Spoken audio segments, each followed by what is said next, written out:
আজকের ভিডিওতে যে বিষয়টা নিয়ে কথা বলবো সেটি গরমকালে বাচ্চাদের একটি খুব সাধারণ সমস্যা, যা প্রায় প্রতি বাচ্চার ক্ষেত্রেই লক্ষ্য করা যায়। তা হলো ঘামাচি।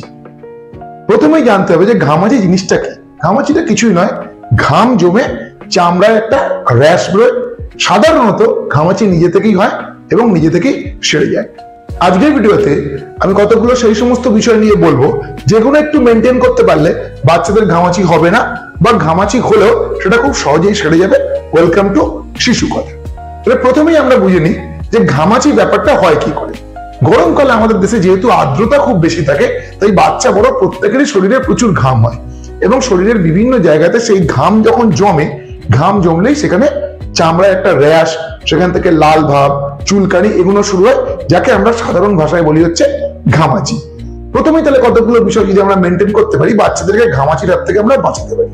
প্রথমত কি, সেটা হচ্ছে বাচ্চাকে নিয়মিত স্নান করানো এবং সপ্তাহে অন্তত 2 থেকে 3 বার কোনো বাচ্চাদের জন্য উপযুক্ত এরকম কোনো মাইল্ড সাবান মাখানো। সাবান মাখালে কি হয়, বাচ্চার চামড়া পরিষ্কার থাকবে। ঘাম হলে কিন্তু ঘামাচি হয় তা নয়, মূলত সেই ঘামটা যদি জমে যায়, চামড়া যদি পরিষ্কার থাকে, তাহলে সহজেই সেই ঘাম শরীর থেকে বেরিয়ে যাবে এবং ঘামাচির কিন্তু সম্ভাবনা কমবে। এর সঙ্গে অবশ্যই যে বিষয়গুলো মেনটেন করবেন সেটা হচ্ছে খুব প্রয়োজন না হলে বাচ্চাকে গরমের সময় রোদে না বের করা। অর্থাৎ যে সময়টা খুব বেশি গরম থাকে আমাদের দেশে, মোটামুটি ওই বেলা 10টা থেকে বিকাল 4টে পর্যন্ত, এই সময়টি রোদে বেরোলো ছাতা এবং সুতির ঢিলে ঢালা পোশাক ব্যবহার করে। এছাড়া যে বিষয়গুলি দিকে খেয়াল রাখবেন সেটি হচ্ছে বাচ্চাকে পর্যাপ্ত পরিমাণে জল পান করানো এবং সে বাড়িতে যখন থাকে বাড়ির মধ্যে যেটা আপনার বাড়ির ঠান্ডা জায়গা সেখানে রাখতে। সেটা যদি আপনার বাড়িতে এসি বা কুলার থাকে সেখানে রাখতে পারে, বা ফ্যানের নিচে রাখলে বাচ্চা ঘামাচির থেকে কিছুটা রক্ষা পাবে।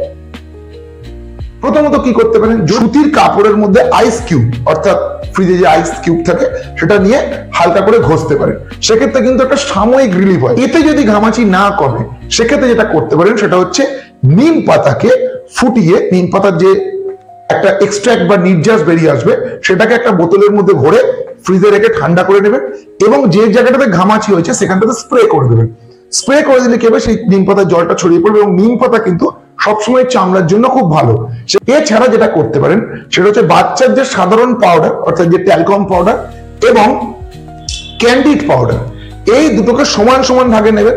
একটা কোনো চামচ বা বাটি দিয়ে মেপে নেবেন এবং তারপর সেই দুটোকে মিশিয়ে যে স্থানে ঘামাচি হচ্ছে সেখানে অল্প করে লাগাবেন। পাউডার কিন্তু খুব বেশি বাচ্চাকে লাগানো ভালো নয়, তার কারণ পাউডারই কিন্তু ঘামাচি আবার সৃষ্টিও করে। পাউডার লোমকূপের গোড়া থেকে ঘাম বেরোতে দেয় না, ঘামটাকে আটকে দেয়, ঘামাচি বেশি হয়। তাই খুব প্রয়োজন না হলে বাচ্চাকে পাউডার লাগাবেন না এবং ঘামাচি কমে যাওয়ার পরে একেবারেই কিন্তু পাউডার বাচ্চাকে না ব্যবহার করাটাই ভালো। পাউডার ছাড়া অন্য রেমেডিতে যদি ঘামাচি সারিয়ে ফেলা যায় সেটাই ভালো। এত কিছুর পরেও যদি বাচ্চার ঘামাচি না কমে বা ঘামাচি থেকে বাচ্চার ফোঁড়া বা অন্যান্য সমস্যার দিকে চলে যায়, সেক্ষেত্রে অবশ্যই একজন পেডিয়াট্রিকের সঙ্গে পরামর্শ করবেন, তিনি আপনাকে অবশ্যই সুপরামর্শ দিতে পারবেন।